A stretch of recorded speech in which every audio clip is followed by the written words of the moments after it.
They invited a human to hunt their most dangerous beast. He adopted it.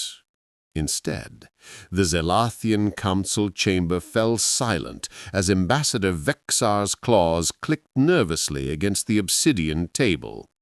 The towering reptilian diplomat had seen many species across the galaxy, but humans remained an enigma that both fascinated and terrified him.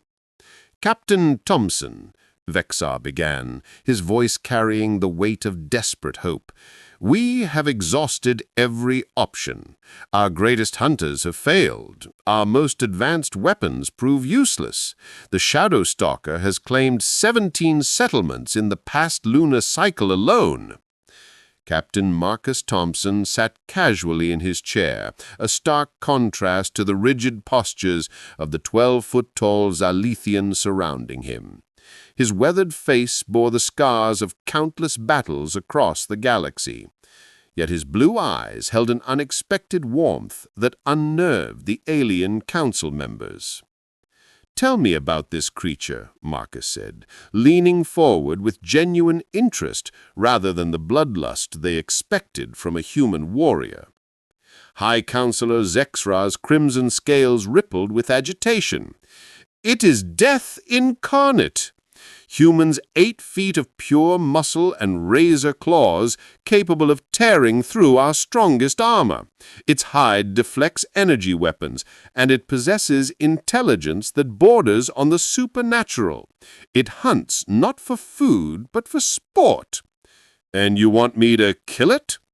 "The Terran Federation's reputation precedes you," Vexar replied. "Humans are the only species known to hunt apex predators for recreation. Your people have tamed creatures that would devour entire civilizations. We offer you 1 million credits and our eternal gratitude." Marcus nodded thoughtfully. "I'll need to study the creature first. Show me everything you have." The holographic display materialized above the table, showing grainy footage of a magnificent beast. The Shadow Stalker moved with fluid grace through the alien forest, its midnight black fur absorbing light like a living void. Bioluminescent stripes pulsed along its spine in mesmerizing patterns, and its 6 eyes glowed with an unsettling intelligence. What struck Marcus most wasn't the creature's fearsome appearance, but its behavior. In every video, the beast exhibited complex problem-solving skills, apparent curiosity about its environment, and something that looked remarkably like playfulness when it wasn't defending itself from hunters. "Has anyone tried communicating with it?" Marcus asked. The council members exchanged bewildered glances. Zexra's neck frill flared in confusion. "Communicate, human? This is a monster, not a being capable of rational thought." "Every intelligent species said the same thing about humans once," Marcus replied with a slight smile.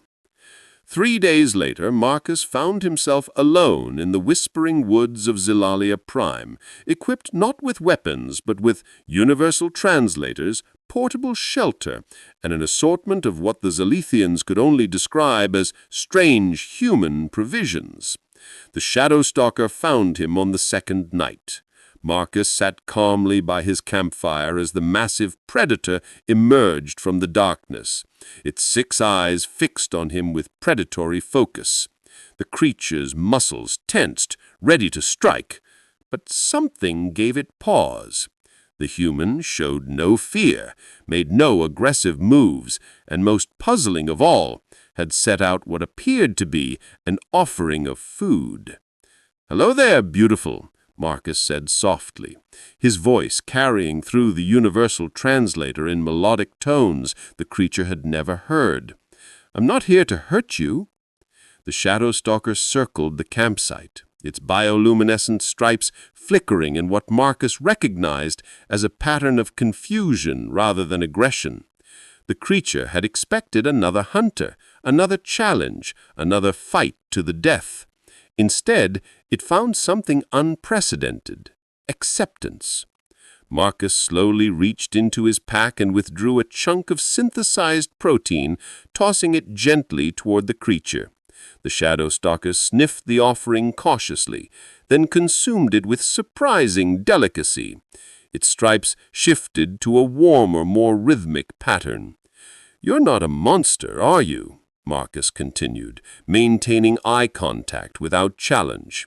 "You're just lonely, probably the last of your kind, lashing out because everyone who sees you only wants to kill you." As if understanding his words, the creature's posture shifted.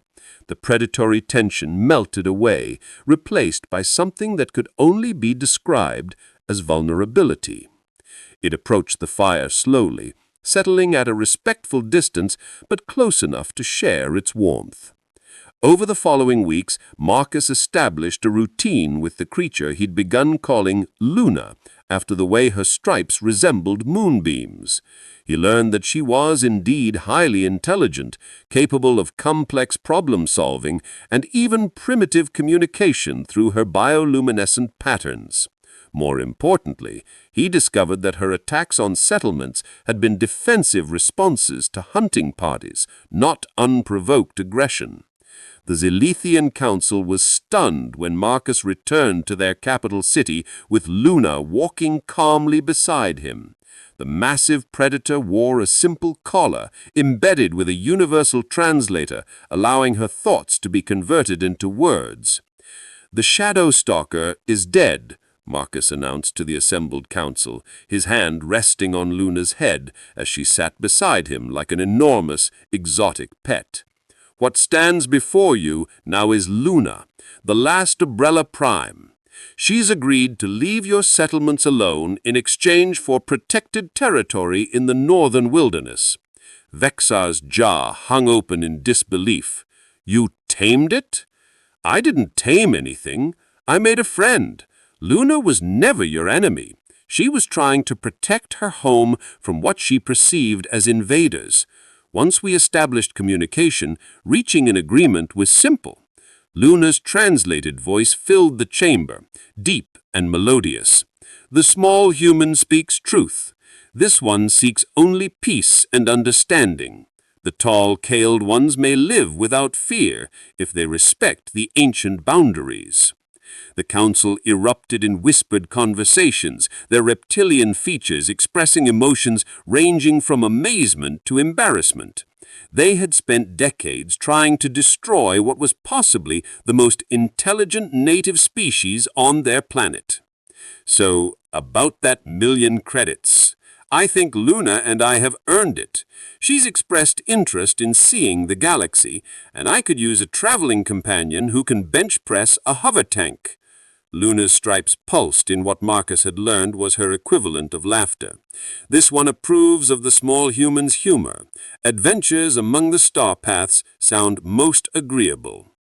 As the unlikely pair prepared to depart Zelathia Prime, word of the human who adopted instead of conquered spread throughout the galaxy. Once again, humanity had done the impossible. Not through superior firepower or advanced technology, but through the simple, radical act of choosing compassion over conflict. The Shadow Stalker was indeed dead. In its place walked Luna, ambassador of her species and living proof that the most dangerous beasts often made the most loyal friends if someone was brave enough to try understanding them first.